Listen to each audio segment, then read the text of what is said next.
Hey guys, this is my 1648 Jon Boat. This is my personal boat that I built. One of the only ones. I built several 14-foot boats, via hulls, other boats, and I just, for some odd reason, can't get around to building another one for myself. So this was the only one I really have to show you. This was my first running attempt at aluminum framing and my first real true successful attempt in terms of there was really nothing else out there like this in terms of what we were actually able to accomplish.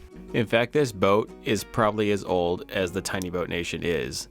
Like on the birth date, or shortly after the birth date of the Tiny Boat Nation, the official Tiny Boat Nation, this boat was born within months. So the same year. So I don't know. I mean, I'm young.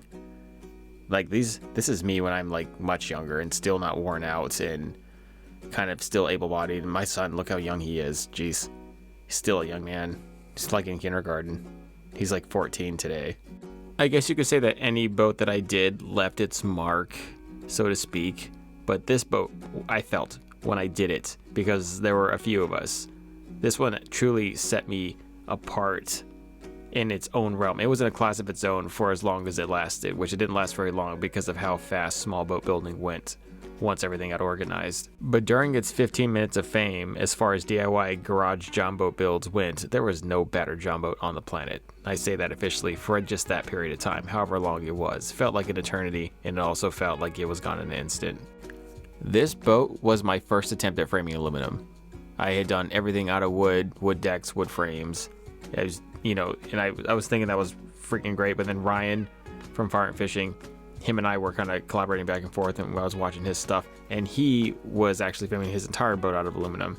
And after watching him do it, and watching some other guy who was trying to rob his ideas also do it, I figured I can maybe try and give my run. I was so desperately trying to replicate what the actual bass boats had done. Like when you go into a bass pro shop, you look at a nitro, you look at a series of hatches that make up a deck, and that deck just sits on the frame, and the frame has either bleed outs or elevated lips that divert the water. And I just, at that point in time, I couldn't really make what they were making.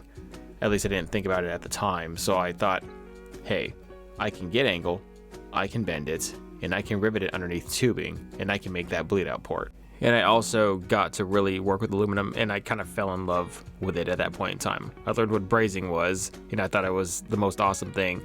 I riveted together what I thought would work, and then I brazed everything that I couldn't put together with rivets, and somehow we pulled off a pretty nice core. I was super focused on a core, because that's what it seemed to be like in the bass boats. Like bass boats always had a core with gigantic rod lockers, and then some day boxes here and there, some back stowage, a live well, and I thought it was just the sickest layout. And if I could replicate that layout in a Jon Boat at all, but I'd have to go and do things with like very meager skill. I was never a craftsman by trade. I kept avoiding it. Everything that I was good at, I avoided because my parents told me it was better to go to college. Like when I took the ASVAB, I scored really high for all the CB jobs, which were construction or still working jobs. And then there was one, like a job for a corpsman, which was a nurse, and a job for a bomb technician, which was an AO. And I took the AO position because it sounded cool. I missed out on being a construction where I probably could have done exceptionally well. And I went in a job where I only did really very mediocre at best, even though I tried my hardest. And even when I left there, I still didn't have a real concept. I could have been an artist, but I already had a family, and being an artist is a very selfish career. So I went into a pretty steady and stable career field that I thought I could just take care of my family, maintain it, and that was pretty miserable. And I was always tinkering in the garage when I wasn't fishing. It was either fishing or I was tinkering, and that's how I decompressed from hating my day job. And somewhere down the line, just the ideas kind of went out of control. I don't know if I was the first one to use plastic totes in this fashion for storage, or I was at least the first one to make it public and known through YouTube. And I know it's not saturated back then like it is now, which is oversaturated Jon Boat builds since this whole thing kind of exploded. But there were like 20 really prominent builds out there, and I tell you, I smashed them all with this build, and this wasn't even really done right. At this point in time, the whole running consensus in the little tiny group that we had, it was that aluminum was light. Aluminum was light. Stop framing with wood. It's so heavy, you're going to overweight your boat's going to sink. It's just going to perform worse over time. And though this frame was truly epic, I think it was the most obnoxiously heavy frame. I had just no real concept of just how heavy aluminum could be once you stacked and overlaid and riveted it together, and not really caring about the thickness. This was all 1/8, or in the sections, I think that tubing with maybe 3/16. I think that's all they had. It might have been 1/8 tubing, but it was still all really heavy, which was not great because I also had no real concept of hull integrity just inexperience. And this hull was the most flimsiest, crappiest 1648 flat bottom Jon Boat hull. I think it was an old Starcraft hull, I think, but it was a POS. I mean, I made a brazing video on it on how to braze cracks in the bottom. It had cracks everywhere, leaking rivets everywhere. During the leak test, I noticed that the bottom of the transom separated from the bottom of the boat. That whole bottom there, I brazed that all together. It was hilarious. It actually held for quite a while. I did some things to make this boat work. But look at this, what we did accomplish. This is what I'm talking about. Nobody else had a layout like this. It was the layout. People had some fabrication. People were out there with skill. They had some, running knowledge. But the actual ideas to push this forward, that you could actually stick that in the boat and it'd be functional. Yeah, we did stupid things like this. I mean, this is where my skill was. It was just another concept where the creativity and the thought was there, but the skill just wasn't there. And I pretty much reverse taught myself how to do things skilled wise through a lot of criticism through YouTube and direction through YouTube, through the audience, and then just tinkering. I didn't really learn it like a traditional craftsman or a tradesman would learn it, going through the process of a professional career, where I was very much leaving an office job and just figuring all this by trade, that I really liked to fabricate stuff and just finding stuff like yoga mat, finding stuff at the dollar store, finding stuff at Lowe's, Home Depot, in the Walmart section, stuff that would fit. And it wasn't just the creativity side, it was like what I guess many would refer to as the engineering side. How would this all fit? How would the foam work in here? What's the best layout to run wires, conduits? What is going to not fail over time? What is going to work the best over time? Is this going to dampen sound? Is this going to help me be more stealthy? Is this going to store more stuff? What products can I usually find as like a DIY creator out of their garage that is going to give me the max amount of gain? And what is going to be a waste of time? With every boat I had experience, and I gained a little bit more from each one, but from this one I truly evolved. From this boat on, everything after this was very, very different. Like for instance, our hatch systems, our whole wooden deck systems, where we had the overhanging lip that we were able to stick the sunshade into and then cover it over with yoga mat, and then stick in flat bar to decorate and hide the yoga mat and the carpet scenes. So we had an insulated hatch that actually looked really good and performed very well, and didn't look like crap like most of the wooden hatches out there. No offense to anybody out there, but these things. And then tackle storage, like tackle mods, all these things, we kind of just went nuts. This was like when I was super excited and I was just really trying to make my mark on what I thought was going to be the most epic boat ever to date. Like, you just couldn't believe it until you saw it, kind of thing. I just tinkered and slotted and drilled and did what I thought was cool. And in retrospect, I also found out what didn't work very well and what was not efficient at all. I always wanted this max efficiency model, so I tried to always follow that. And when I found out that things were not efficient, I just kind of scrapped them. Like pool noodles, not good.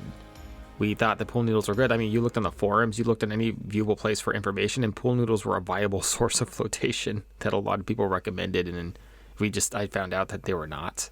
They were not that, because after I gutted the boat, it was not great. And then obviously doing stupid things like duct taping foam and thinking that was going to last a long time. It lasted, just not a long time. Like thin plastic liners here, thinking that was going to last a long time. A lot of concepts, not just really having a good working knowledge of how well and how robust certain materials were. I gave more faith in those materials than I should have. But still, even with then, the boat was so epic. I remember I used to drive that stupid, like, glorified minivan, towing around boats all the time. But this was fun. This was when we were just like, this is when I actually had a pack of us, and we kind of all started the movement. Those are all boats I built, every last one of them. I don't talk to too many of these guys anymore, maybe like one of them, but I'm super appreciative of everybody I ever got to know and everything they taught me. Like, this is some of the most fun I've ever had on this lake that I live on. Now things have gotten to a point where it's more business, where it's just, I don't know, there's so many things going on, and we're at this X level, and sometimes the next level is not near as fun as anything you were doing before that. Like, this was what was fun. Tinkering in the garage when I was a broke ass. That was fun. Sticking in molded cup holders from a cheap little fishing chair and thinking it was the most awesome mod in the world. Like getting a 110-pound trolling motor from like the thrift shop or from a pawn shop and sticking it on there and sticking 1,000,000 pounds of batteries in the boat. All these things that we did, they were a lot of fun. I still say to this day, my best mod ever were the day boxes around the recessed pedal tray, which we always integrated into the frame at that point in time. We didn't have drop-in pedal trays. We just didn't see a whole need for them when you could just make them when you're making the entire deck. So we just, I mean, you can even see some of the flaws in there. It's just a piece of wood in there. I didn't have a really good way to frame in or close that off to look really good, but I did have a concept that day boxes were going to be super useful, and those are my favorite mod out of any boat. The day boxes right around the trolling motor pedal or right around the pedestal, that was key.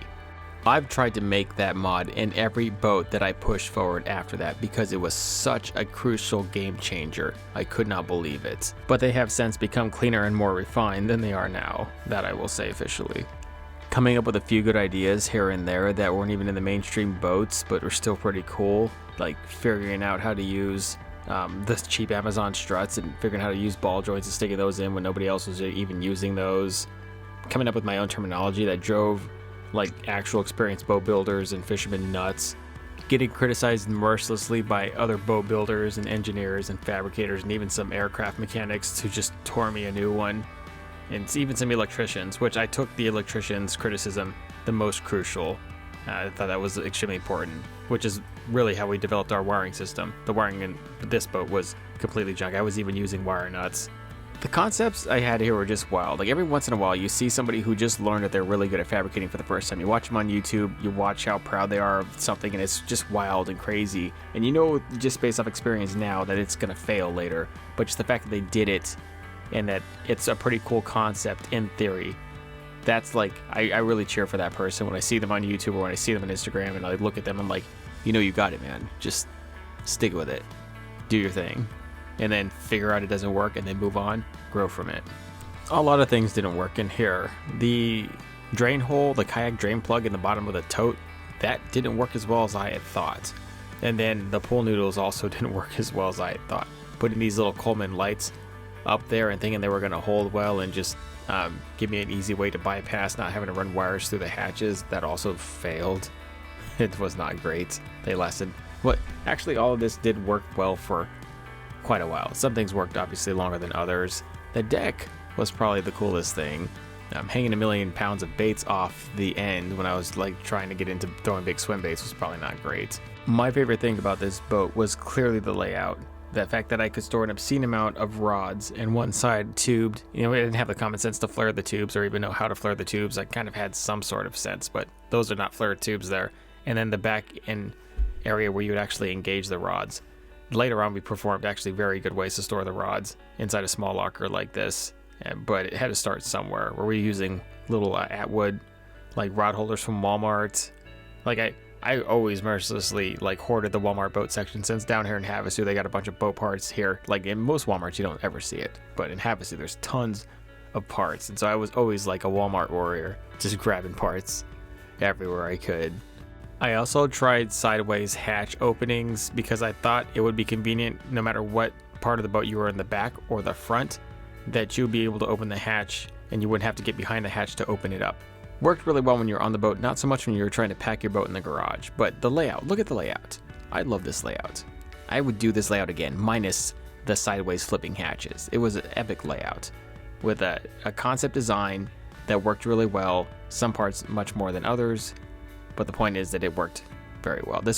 I felt like this was really a turning point. If there is a turning point in somebody's milestone, this boat was definitely the turning point milestone. And every boat after this had to have been something pretty significant.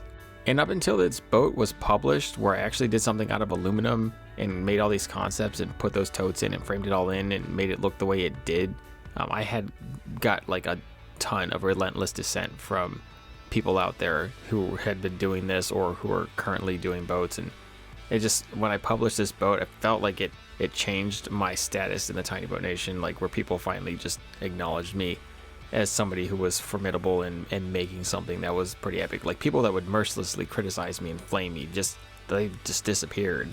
Like I wonder if they were going to say something. They never came back. I just mostly got compliments on this boat, but that was really hilarious because I had known after using it that it was very, very much a failure mechanically because of how heavy it was. So we were overlaying 1/8 inch aluminum on top of each other to make the frame. So in sections there was like 1/4 inch, sometimes 3/8 inch thick of a stacked aluminum. If you ever held 1/4 inch plating or 3/8 plating, it's so heavy.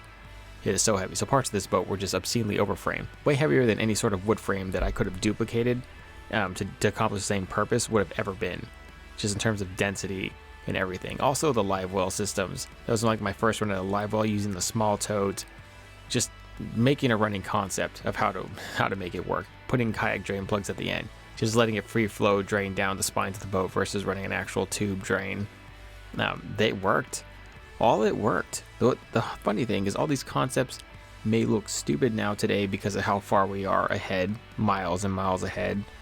But on ground zero, this boat was ground zero, and all these things epically worked. The cooler on the right side, the live well on the left. We actually stunk a ton of fish in there. But somewhere down the line, in conjunction with overweighting the boat and it just being a true flat bottom, getting beat up down here by the waves of this big lake, the boat started to kind of fail. I did trade it for another hull, and I never ever did finish that hull. I have two 1648 Jon boats that I really like to finish because I loved the layout and the way it works so much. I just had never had a chance. And by the time I had come to get one, I had modified my DV. I'd been kind of stuck on that DV because of how useful it is, like, universally. But eventually I'll get to a 14 or a 1648, or maybe a few of them. Maybe one of them will be a center console. But in terms of making memories with my son, memories with my family, truly developing and finding myself as a fisherman, like a true skill, not being a Walmart warrior and going out to the lake every now and then and catching a bass or two and thinking you're about something. Like actually learning some real skill on how to catch big fish, like learning some guys who grinded. These are like the original crew. These guys knew how to freaking grind. They showed me a lot, and they would just pull out fish. If it weren't for the certain few people in my life and the certain circumstances, I don't know if I would have ever been in a position to make something like this. But that boat really truly spurred anything else moving forward. We've got quite a bit farther. We've made like DIY aluminum hatches you can just use without a welder. We've got super ultralight framing kits. We've revised the framing process, I don't know, almost 10 times now. Wiring, all of it, accessories, it's all down. Like, I've got an extraordinary group of gentlemen that I work with now in conjunction with all of you as an audience. But I'll tell you what, you have to have milestones in order to reach these spots, and it's milestones that we're reaching now. That boat flying through the water with our logo may have never ever happened without this boat. I say that to you officially today. Thank you very much. Tight lines, guys. Peace.